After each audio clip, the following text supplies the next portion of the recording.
Hey, how's it going, everybody? If you're new here, welcome in. And if you've been here before, do the secret handshake with the like button on the way in. I'm Rollshambo, the connoisseur and collector of all things sharp and shiny. And today I'm excited because we got a budget knife on the table, and it's one that I think is really, really well done. Big shout out and a thank you to New Knives for sending this my way for review. Now, I want to be absolutely clear. They have released this model before, but in different configurations. So this knife is currently in Kickstarter to fund the production, and they're very nearly funded on this one. So we're going to talk about what options do you have? What does it cost? What is it made out of? Is it a quality budget knife? Because there is a lot of competitors in the budget realm. So first of all, what do I mean when I say budget? Well, typically for me, budget is anything under the $100 range. And for some people, it's going to be even less. The good news is that this is going to start out at the $39 price range if you get in on the Kickstarter. If you don't, if you wait for them to hit the regular production release, they will go back to their normal price of $69 MSRP. So will they have it somewhere in the realm of $39 to $69? Yes.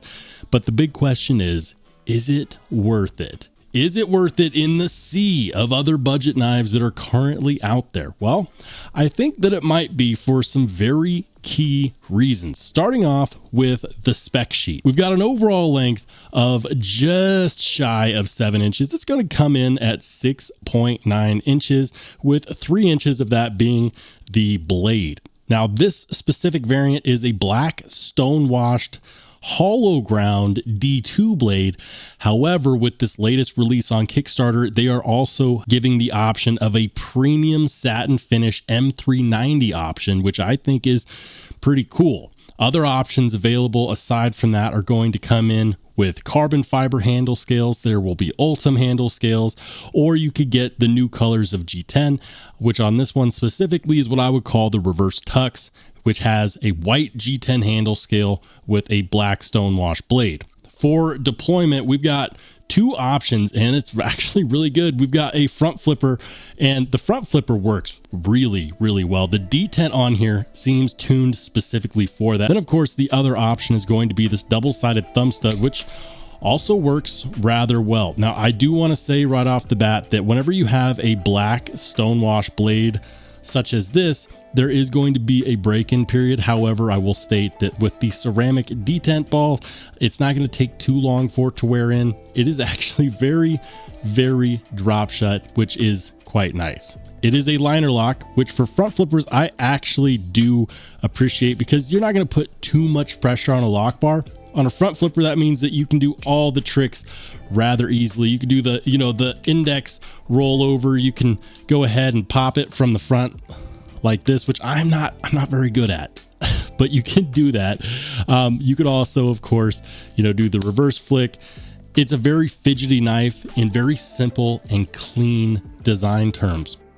I'm actually fascinated that this is a hollow ground blade, because we don't see a whole lot of hollow ground budget knives. If you have a hollow ground budget knife in mind when I say that, let me know what it is in the comment section down below, because I love seeing that kind of edge and blade geometry on less expensive knives. Looking at the edge bevel on here, it looks pretty good as well. Now, I did mention that it's a liner lock, so where's it locking in at? I would say that that is a solid 35% lockup, and I'm not feeling any wiggle or jiggle. As far as the ergos are concerned, this is, of course, a standard slab style handle scale construction. I can tell you that I get a full 4-finger grip, and it is rather comfortable. It has a sharpening choil up here at the front, and you can, of course, use that as a resting place for your forefinger and your thumb along the spine of the blade to allow for a pretty decent controlled grip. Reverse grip is going to feel really good, actually, and I very much appreciate that.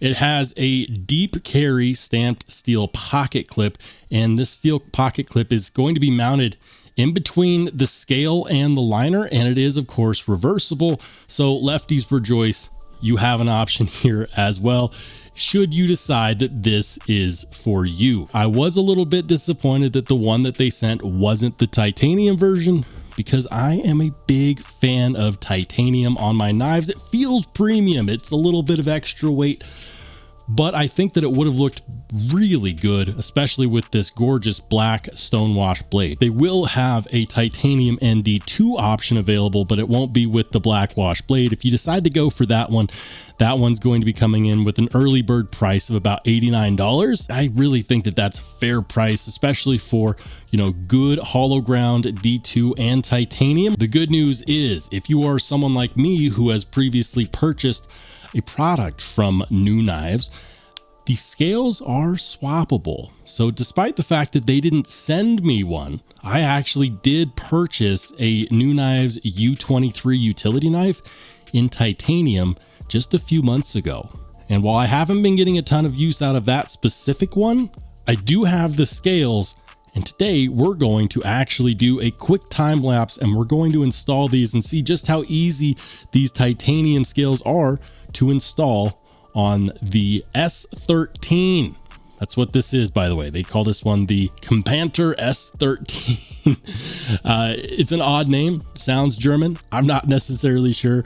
I haven't done this yet, but let's go ahead and see what it's like to swap out these white G10 scales for these really beautifully done glass blasted titanium scales.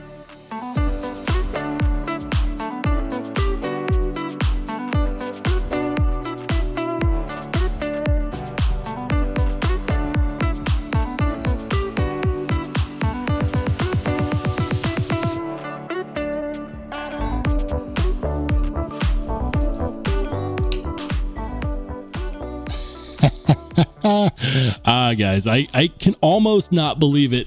The scale swap actually worked, and I'm very, very happy with the results. The titanium version is 100%, in my opinion, at least my favorite for me. Now, while you cannot get this particular colorway automatically by just, you know, signing up for the Kickstarter, it is something that you can get pretty close to. You can, of course, get the M390 in titanium version for $233, or you can get a titanium ND2 version for $89. So it's out there. What you can't get is the black wash blade with the titanium scales and the black hardware. I think that this reverse tux look is definitely something that they should have done, or at the very least, make this completely modular a la carte on their website so that you could just order it piece by piece and really just get exactly what you want. I like this. I like the premium feel of the titanium in the hands. Those scales are bead blasted and they feel very nice. There is absolutely no difference to anything else on the blade. All I did was switch out the scales, but it brings me to a point. This knife could be considered fully modular. This is the liners from my U23 New Knives utility knife and all of the hardware that went with it, and it's exactly the same as everything that you get on the new S13 model. So essentially, you could swap out the scales, you could swap out the liners. If they did something different with the clip, you could even swap that out.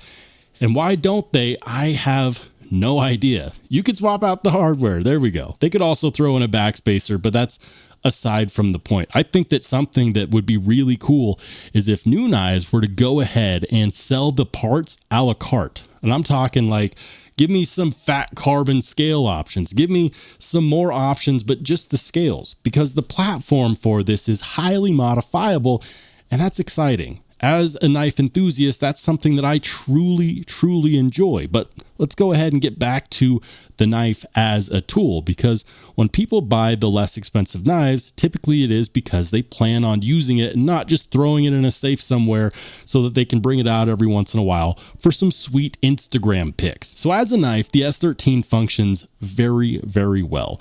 I don't have calipers, so I can't tell you exactly how thick it is at the spine or behind the edge, but what I can tell you is that it has this hollow ground blade that functions exceedingly well. It's all about the blade and edge geometry. If you want a high performing knife With good tolerances, hollow ground knives are highly desirable for a number of different reasons, one of which being is because we have this kind of swell cutout of the blade itself. Whenever you go to sharpen it, it's not going to get thicker behind the edge as quickly as something like a flat ground blade. For me, when I tested this out, I went ahead and used a scrap piece of Amazon box because, let's face it, that's just quite frankly something that most people will do at some point during their month, is cut down an Amazon box. What you're seeing now is exactly my first experience cutting with the knife, and it's a freaking laser beam. It cuts through effortlessly, and that being D2, it's going to hold an edge for a decently long time.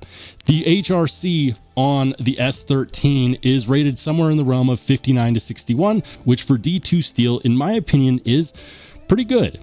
I'm not worried about it in the sub $100 price range. I think that it's a good performer, and obviously in the first cut test, it's proven that, at least to me.